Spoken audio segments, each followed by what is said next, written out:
You mentioned that blacks will be pretty much a permanent underclass in America by the year 2015. Why the year 2015? 2015 because what I've concluded from analysis is that there are going to be a converging of social factors nationally and internationally that's going to place blacks in a permanent status of underclassship. And we anticipate by that point in time, based on all the research that's coming to us, that the next generation of whites are going to be more anti-black than they've been since the civil rights movement. 2, we anticipate by the same token about 86 million Hispanics coming into the United States and about 41 million Asians by that point in time, which is going to kick black folk out of being the minority in the society down to a minority. We've been number 2 in the society for 400 years as a group. We're going to become number 4. And if we have not gotten anything after being number 2 for 400 years, you guess what's going to happen when we become number 4.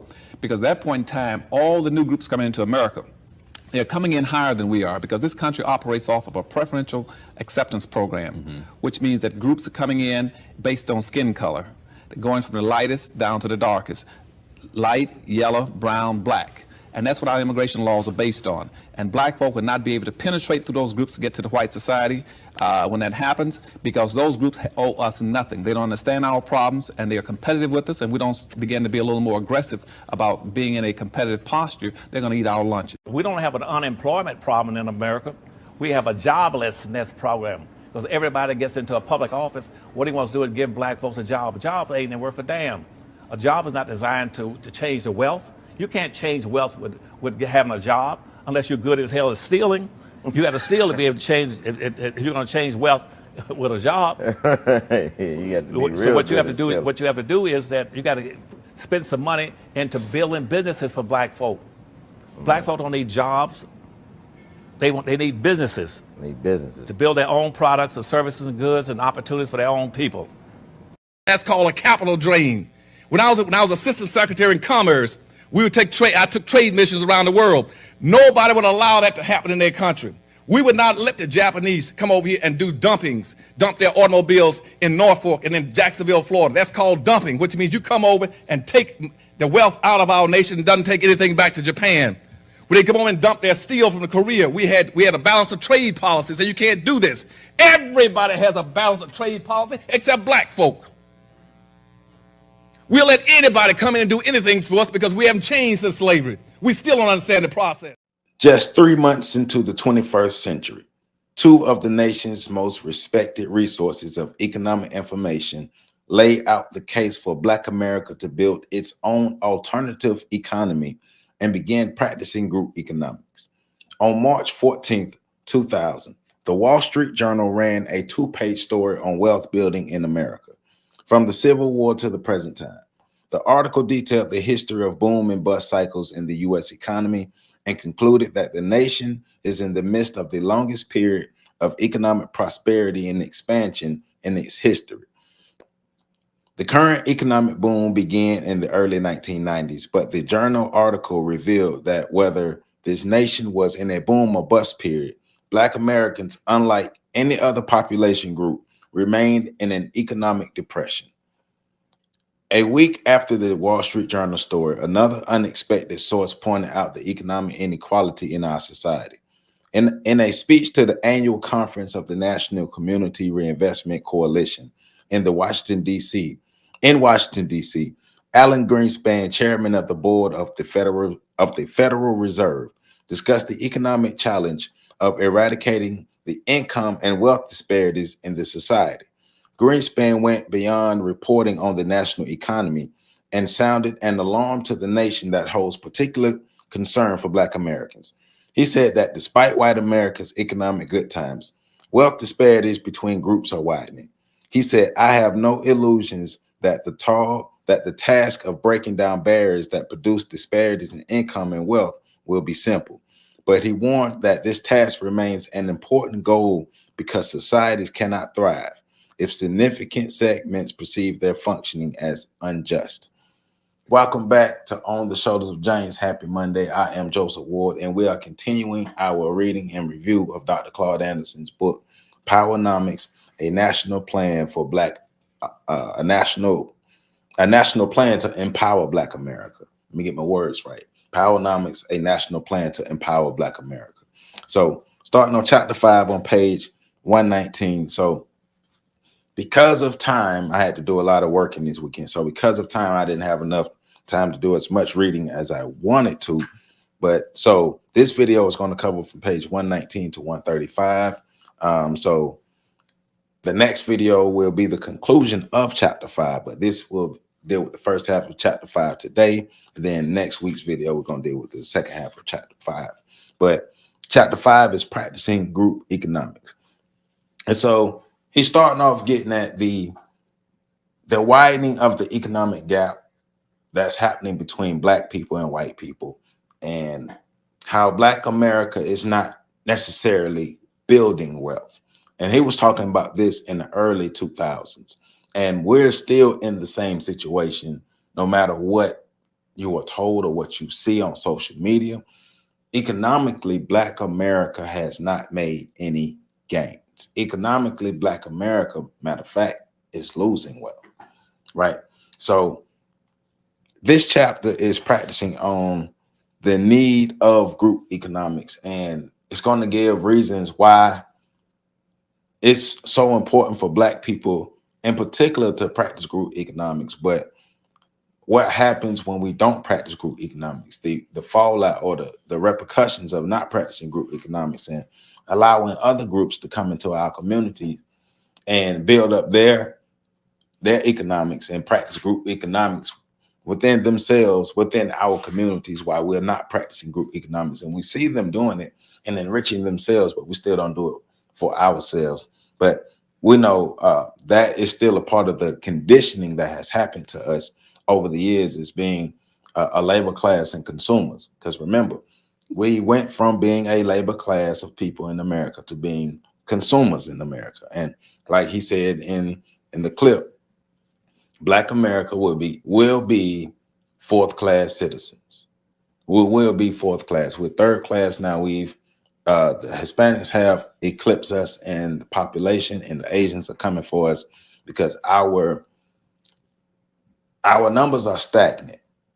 Our population numbers are stagnant, and our wealth is declining. You may have individuals who are building up their wealth, but as a collective, remember, that's what it matters. This is a team sport. It matters what the group is doing. As a collective, our wealth is not increasing. So Dr. Anderson, in this book written in 2001, is giving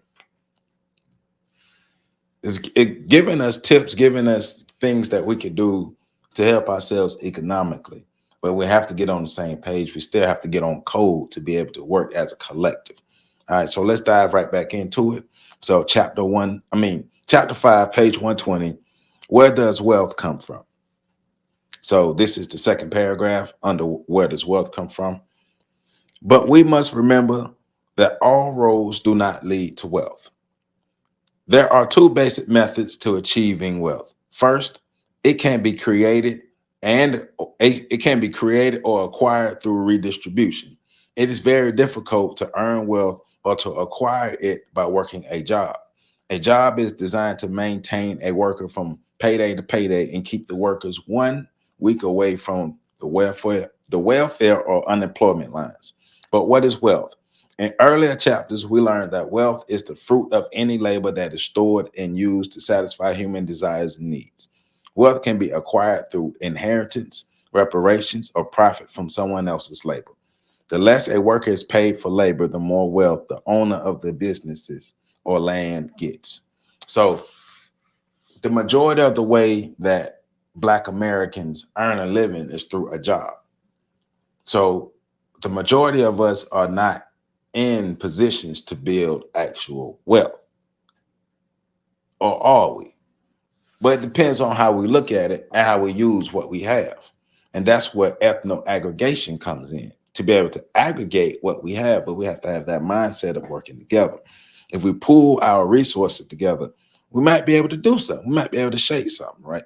But that comes into being able to see the vision of us being able to use our wealth to create industries, to create corporations for ourselves, and take advantage of the opportunities that are out there for ourselves.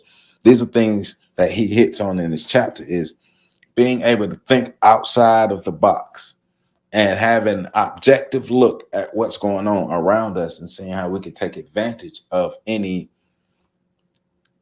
that's maybe working in our favor or against our favor. But how can we take advantage of these things and create industries from these to be able to build wealth for ourselves and then aggregate our wealth to build more wealth, to gain more power?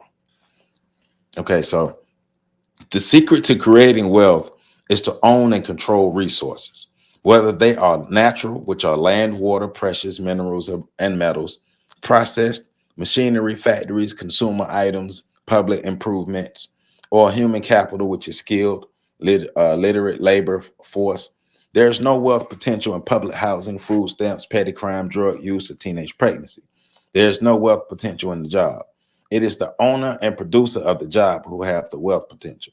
We need activities and mechanisms that produce wealth for Black people and their communities. When a group or community begins to acquire resources and manage them for the economic benefit of the group, they have created an economy, a mechanism to produce income, wealth, jobs, and business opportunities. It is important that we understand this concept of an economy, right?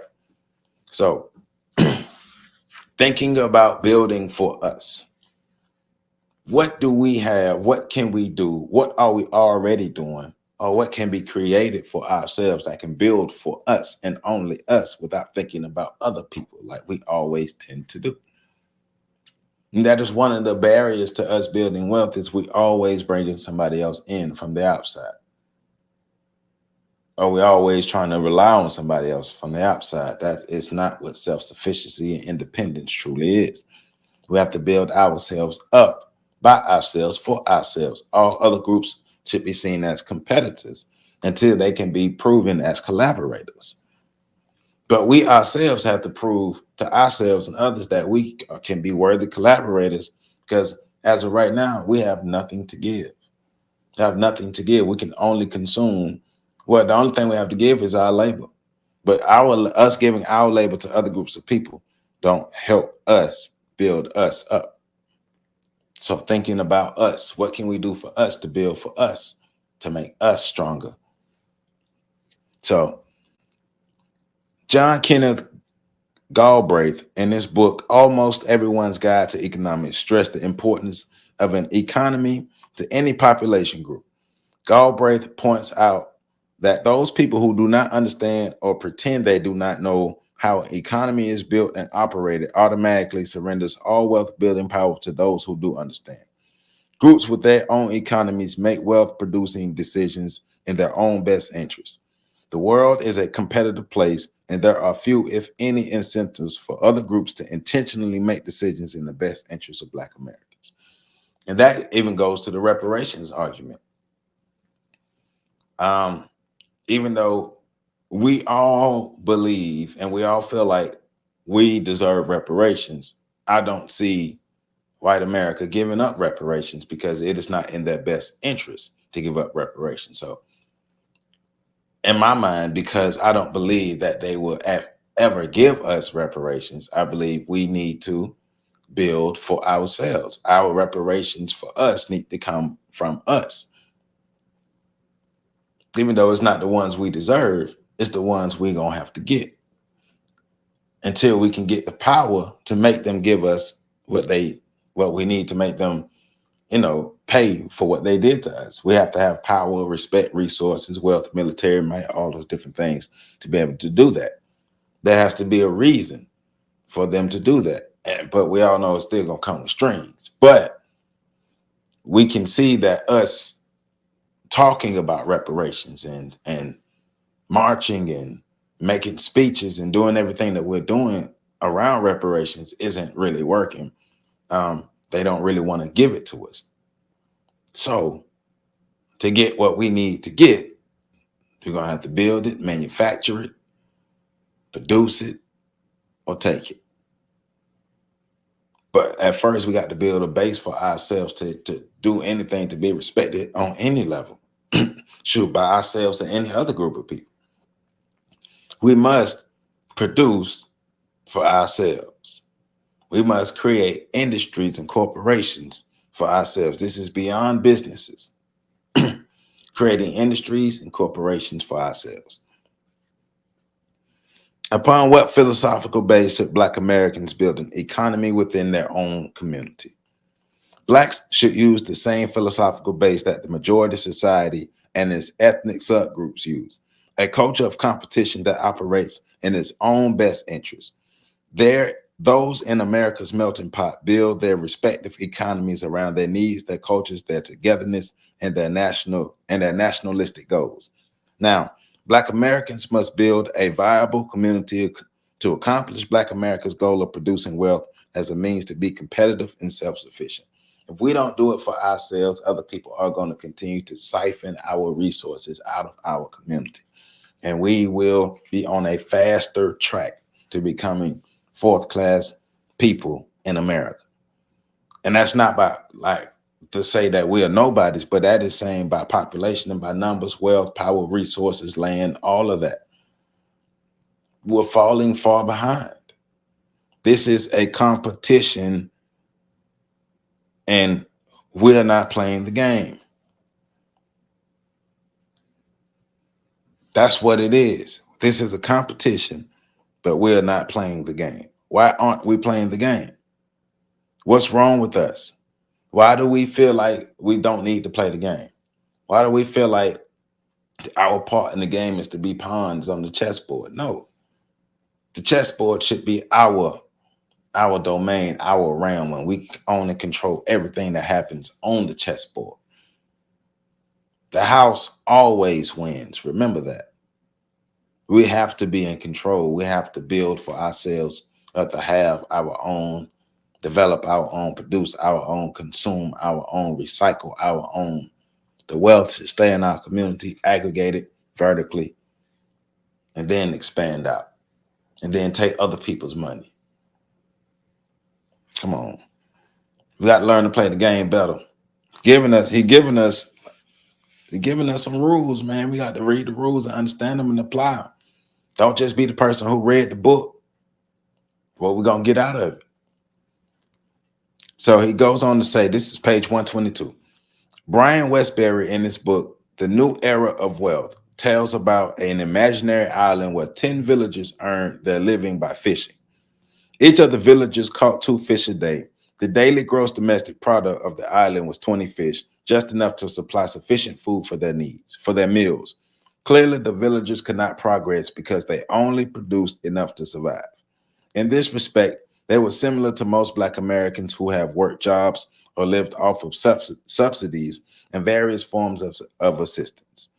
Westbury explained how the 2 fishermen in his story fostered an economy by changing their perspective and starting to see, think, and behave outside of the box, right?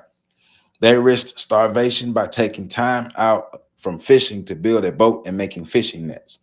With their boat and newly designed nets, these 2 fishermen could then catch 20 fish in a day between them. Now, two people could produce what it used to take 10 people to do. They had a fishing industry and could feed everybody on the island.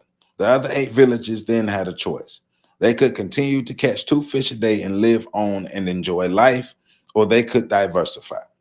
A few could build businesses that related to the fishing industry, perhaps opening a boat or net repair shop. Others could raise and sell fruits and vegetables or start a bakery.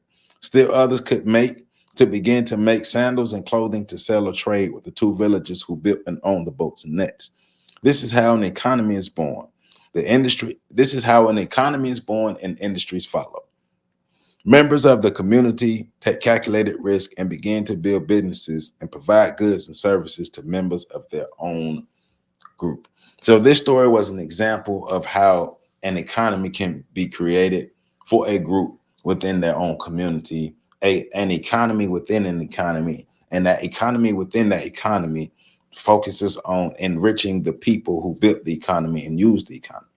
Doesn't focus on them being a part of somebody else's economy, them being the engine or the labor that helps build wealth for another group. So we have to start looking at what we're doing for us and make sure that we keep it for us. But we have to recreate what we do and how we do in our cultural traits and mindsets and how we behave as Black people in America. We have to see ourselves different first, though. It's going to take a mental shift first. Talked about that in chapter 1. Having a vision to see Black America flourishing as a group. It's going to take vision. It's going to take us to trust each other. We have to re-evolve. Like we just got to do something different, man. What we've been doing ain't working. I ain't trying to use no more fancy words or whatever, but just whatever we doing ain't working. All right. Got to do something different. How about let's take the information and enough of us apply this information to make a difference. They ain't asking everybody to do anything. Just enough of us take the information and apply it to make a difference. Ain't asking you to save the world. Just do it within your own communities. Enough of us within our own communities take this information and make it a difference. I ain't asking nobody to be no superheroes. I ain't asking nobody to be remembered. I ain't asking nobody to be the next great leader, nothing. I'm just asking people to make a difference. That's it.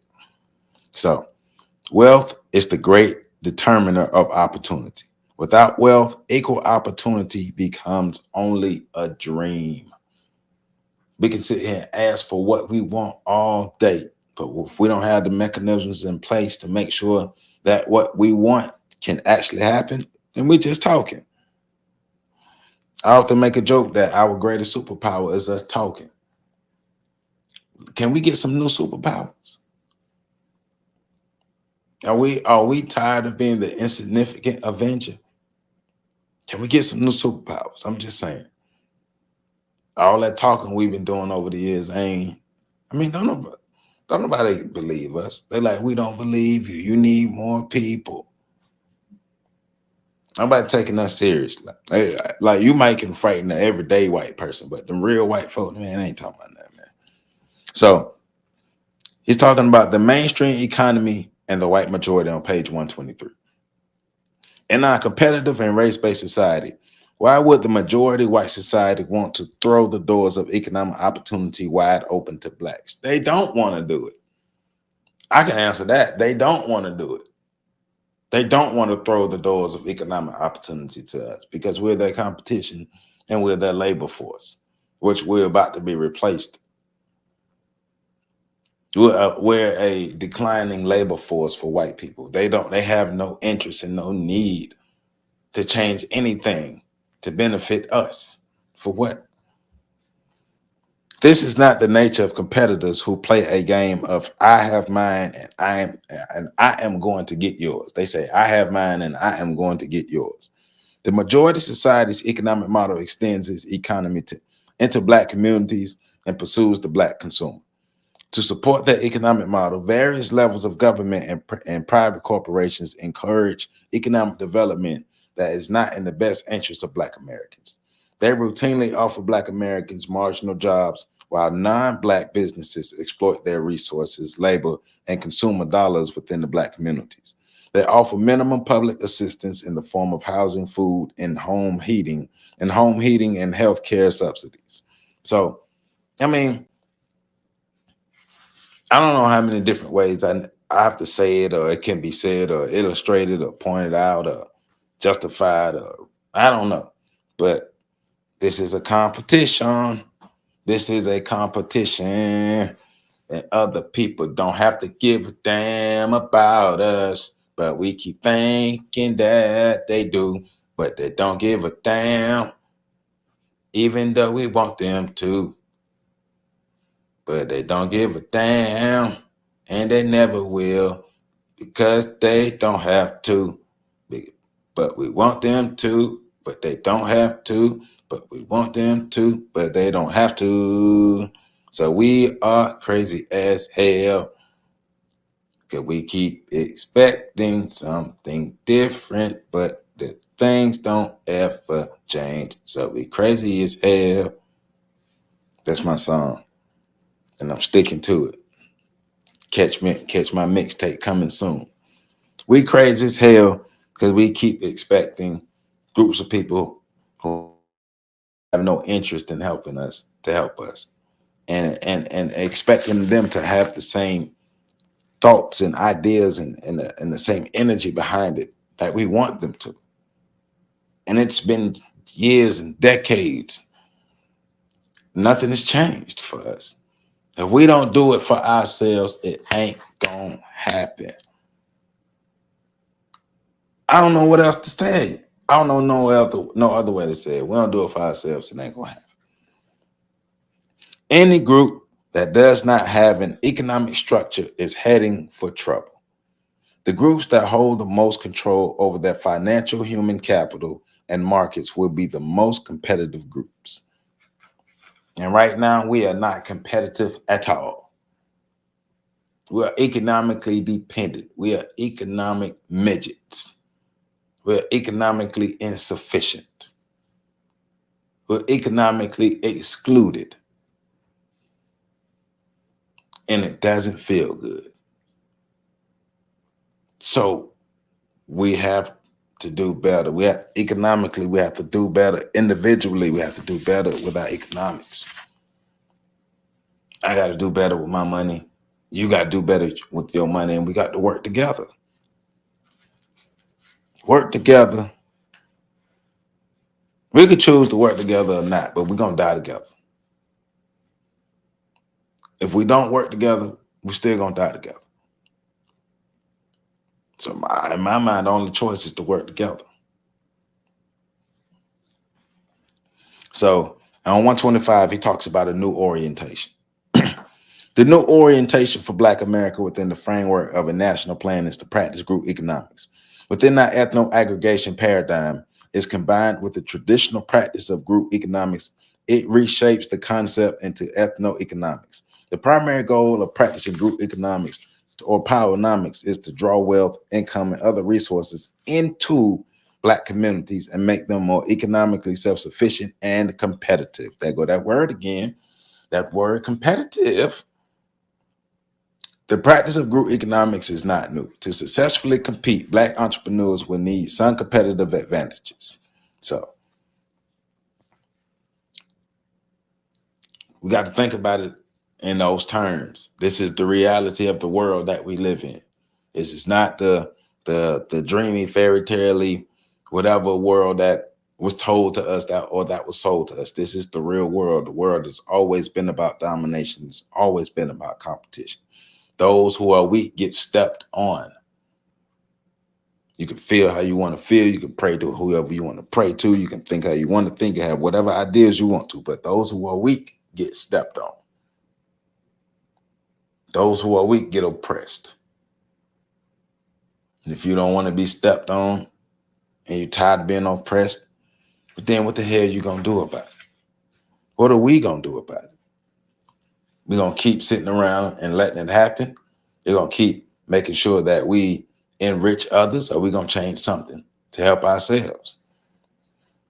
There is a subtle suggestion that technology is blind to color, because now we're talking about being able to use technology to build wealth for Black people, or the idea or the notion that because technology is being used now, it's going to be something that enriches Black people.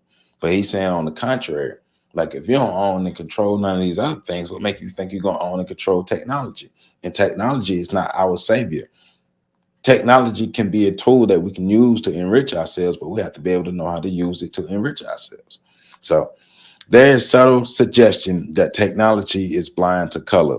Therefore, in theory, it does not matter who owns and controls technology, just as long as Black people have access to it, they can overcome structural racism. This is blatantly untrue. Black people must not be misled by the computer hype and technology euphoria. Technology is and always has been just as much as a political tool as it has been an economic tool. Technological tools are deployed to the advantage of those who own and control them. Like all previous technology, computer-driven technology is not necessarily a friend to Black people. Blacks have never been major owners, producers, or controllers of technology. Structural racism holds Blacks in place as a labor class until new technology comes along and wipes out that place. So, yes, technology is here, but how do we use it for us? There are a lot of people who fear the new technology, and some of you should. Some of us should fear the new technology because the new technology will be used to take us out, to replace us, because we're becoming an insignificant class of people as a whole. You as an individual may not, but us as a whole are becoming an insignificant class of people. So, since we're in this age of information now, how can we utilize this information to enrich ourselves? But Dr. Claude Anderson he's getting at something though in this chapter though, in this part that I like and I thought was important. So in the new Powernomics orientation, technology is important, but Blacks can compete best by getting ahead of technology and owning and controlling the industries from which technology evolves. Where does technology come from, and what does technology depend on? What does technology depend on and to be able to exist? For technology to exist, what does it depend on? What has to happen? Where does it come from, right? Knowing ahead is getting ahead. A new orientation to group economics requires understanding the cycle of wealth. So the cycle begins with natural resources. So that's what I'm getting at. In order for technology to exist, a lot of the technology comes from the natural resources, right? So the cycle began with natural resources, minerals and precious metals. Next, it moved to human labor, especially Black slave labor, which drove the engines of civilizations around the world. By the mid-1960s, technology had become the great wealth builder. Technology did the heavy lifting, moving, cleaning, and building. We are currently in the fourth phase, the information and manipulation of symbols. Information manipulators and distributors have emerged as the greatest wealth builders ever. They are making unfold billions of dollars moving information instead of tangible goods. The next shift will carry us back to the original starting point, natural resources and other tangible goods. So he's suggesting that even though technology is the it thing now, we should think ahead and get our hands on and start owning and controlling natural resources. So when the shift comes back, because technology depends on natural resources to exist, because a lot of the technology for it to be built and for it to function depends on the production and the manufacturing and producing of, I said production, but the production and manufacturing of natural resources. There are certain things that goes into this phone being built and this computer and all these things here that come from these natural resources. So he's saying if you get ahead of these natural resources, you can own and control the things that push the major industries, because these things are needed. They will become more in demand and more of a necessity. And if we can own and control these things, we can build wealth for ourselves and start to aggregate that wealth. So raw resources stimulate labor, which stimulates production, which stimulates income, which stimulates wealth. We'll read that again. Raw resources stimulate labor, which stimulates production, which stimulates income, which stimulates wealth. The foundations of wealth are cyclical. Our global economy is presently in the information phase of wealth formation. The fourth phase of the wealth creation cycle. Information manipulation is virtual. Granted, information technology is extremely valuable, but at some point in the fourth phase, it will become a perishable resource. Technology will falter and humans will be at risk. The value of technology-driven information will decrease while the value of tangible goods and human labor will increase. The evaluation can be triggered by man-made causes, such as a computer virus, accident, or uncontrollable natural disasters. Any of these events could drive the wealth building cycle back to the beginning, which is natural resources. So the group that controls those resources will be in the driver's seat. Thus, Black Americans can get ahead by jumping ahead, getting our hands on owning and controlling some of these natural resources. You heard, man. Yeah, him, man. All right, so he has some action steps that he believes that we should take advantage of if we want to put ourselves in a better driver's seat to enrich ourselves economically, to have a better seat, to be better, to be more competitive. All right. So economic action step number one, create an alternative economy within Black communities, creating our own economy. All right. Black America needs an alternative economy to address its businesses. Employment and wealth needs. Our alternative economy should be a small but competitive business community that exists outside of but is complementary to the mainstream economy. Alternative economies have always existed. In earlier times, most of the alternative economies were the cottage industries that sprung up around the manufacturing of certain products by specific identifiable groups. German dairies and Irish distilleries spawned economies that revolved around them. Today, we have many specialized industries such as military installations, university campuses, or any number of Chinatowns that function as independent alternative economies, right? They run parallel that function as independent alternative economy. They run parallel to the mainstream economy and provide jobs, products, and services for an identifiable group of people. The issue should no longer be whether Black America should have an alternative economy or business communities, but rather what type. Like all other alternative economies or business communities, Black America needs traditional business communities built upon its group competitive advantages for the specific purpose of building jobs, products, and services that satisfy Black customers' basic needs and desires. So he's saying we have examples within our past, and we have examples of other groups of people being able to build up their own alternative economies within an economy, within a community, to help to empower and enrich themselves and make themselves more competitive as a group of people. So Black America doesn't have to continue to depend on the white America or the American government for our economic needs. We can build ourselves up. But a lot of us don't want to start from the bottom, start from the beginning. A lot of us want to just be waiting at the finish line, and it don't work like that. You can beg and plead all you want, but white folk ain't gonna give that up like that. White people are not going to redistribute their wealth, land, power, and resources just because we ask them. Just because we're begging, please, we want wealth, land, power, and resources. Give us. Nah. That's not how this works. They took it, and if we want it, we're going to have to take it back. Or we're going to have to build our own. So what are we going to do about that? So now he's talking about a vertical chain of obligation. All right. So how does a vertical chain of obligation work in the real world? It establishes the ability to exploit niche markets. And an incident between Asian merchants and Black suppliers in Chinatown and Washington, D.C. demonstrates the importance of a vertical chain of obligation as a foundation to an alternative economy. So a Black marketing organization approached a group of Asian merchants in an effort to sell them a variety of popular consumer items, right? After the Black distributors made their sales pitch, they were disappointed when the Asian merchants replied they were not interested in purchasing products that the Black distributors were selling. Determined not to give up on the Asian merchants and convinced that contentious boundaries between the agents and Black communities made them quasi-members of the same community, the Black distributors offered a 25% discount from the price that the Asian merchants were paying for the same items. Again, the Asians told the Black distributors they were not interested.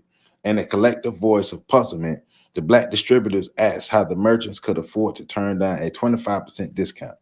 The merchants responded, "You Black people just don't understand. It is not the money, but the fact that we only buy from our own. Only you Blacks will buy from any and everyone." The Asian merchants had made their point. They take pride and respect in the traditional vertical chain of obligation that exists between Asian business people, right? So that's an example of what he's talking about, the vertical chain of obligation, buying from your own and being obligated and sticking to purchasing from your own and building from your own and making sure only your own people are benefiting from your business, your products, your labor. We have a hard time getting our mind around that because we think that we're supposed to be the United Nations of the races and stuff, and we're not. Nobody is helping us build us up. And once again, if we don't do it, it won't happen. So the most common tactics that Asians, Hispanics, and other ethnic groups use to build alternative economies and achieve competitive advantages in their community markets are listed below. So this is so let me set it up. So to build an alternative economy, ethnic immigrants do this. So this is what ethnic immigrants do to build their own alternative economy within their communities. So accept low-wage jobs to get a foot in the door so they can learn the business. Are a culture to take business risks, pool resources, then start their own businesses. Hire members of their own family or ethnicity in their businesses. Harbor a strong group identity and sense of mutual dependency. Bank and borrow from their own families, people, and community lending institutions. Build alternative economies within their communities to supply jobs, services, and products for their own people. Use satellite businesses and Black communities as platforms to penetrate major markets. Conduct business with members of their own group, and conduct business with members of their own group first. Use diversity and the minority label to gain access to and compete against Blacks for resources. Use language, religion, and culture to mark and to close their communities. Build businesses and industries that use products that can be linked to their country of origin. Avoid being identified with Blacks so they can continue to benefit from dominant society's hatred for Blacks. Structural racism is a factor that applies to Blacks that does not apply to other racial or ethnic groups. But many of the ethnic communal behavior patterns can be useful to incorporate into our empowerment plan and action steps. So once again, it's just hammering home of how other groups get the racial competition, the racial game, and we don't get it. And how we are easily exploited by other groups of people. Think about who own all the corner stores, who own the laundromats, who own all the major, just everywhere we spend our money. 99 or maybe 90% of, depending on where you live. Depending on where you live, 90% of the places where you spend your money are not Black owned. Right? So we have to create for ourselves, but also make sure we are supporting and consuming for ourselves and spending our money in Black businesses and Black communities. If we ain't doing that, then what we talking about? So, all right. So economic action step number 2, dominate business ownership and management where Black people are the majority consumer population. Since social democracies operate on the majority rule principle, learning to dominate businesses in areas where a group is dominant in population should be one of the easiest principles for Black Americans to follow. In chapter 2, we strongly advocate ethno-aggregation as an empowerment tool. After Blacks have aggregated physically through a strong sense of community, they should then begin to dominate in business ownership and management. Black people are the dominant consumer population in numerous economic sectors, but are conspicuously absent from business ownerships. Now, we know now in 2023, there are loads and loads and loads and loads and loads of Black people who own businesses, but we're still not aggregating. And a lot of those businesses are not meeting the mark to actually build true wealth for Black America. If you can't afford to hire employees, then you can't really help Black America build wealth, right? So we still have to look at all the businesses that are being created and see how we can better structure and use these businesses to actually build wealth and not just brag about having an LLC, but having an LLC that is actually helping to build wealth for Black America so we can aggregate our wealth. So although human beings are basically the same, Blacks do have different tastes and spending patterns from whites.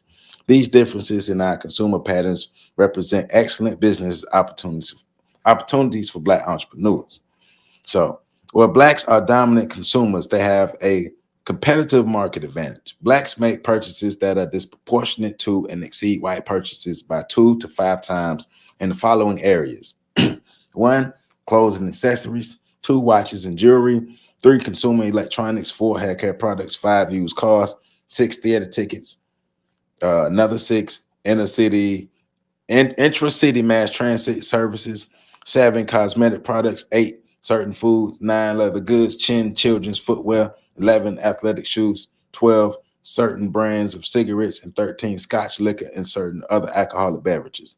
If blacks had an economic part in manufacturing and selling these products in communities they would buy from black merchants, businesses could be built and sustained around these items. Unfortunately, whites and other ethnic groups take for granted that blacks have no options but to go to non-black communities to buy products. Meanwhile, it does not seem to matter to blacks that whites and other groups boycott black businesses. You won't even think about it. I mean, think about that. Like, let's really get to that. Like, we don't even think about how other groups refuse to patronize our businesses.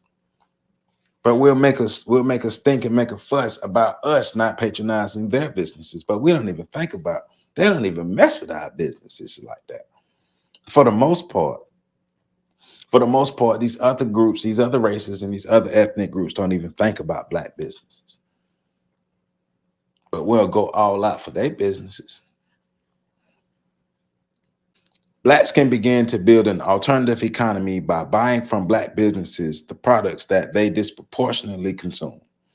Doing so will not only immediately create new market opportunities for black entrepreneurs, but will also begin to redirect our 500 billion consumer revenue flow back into our own communities.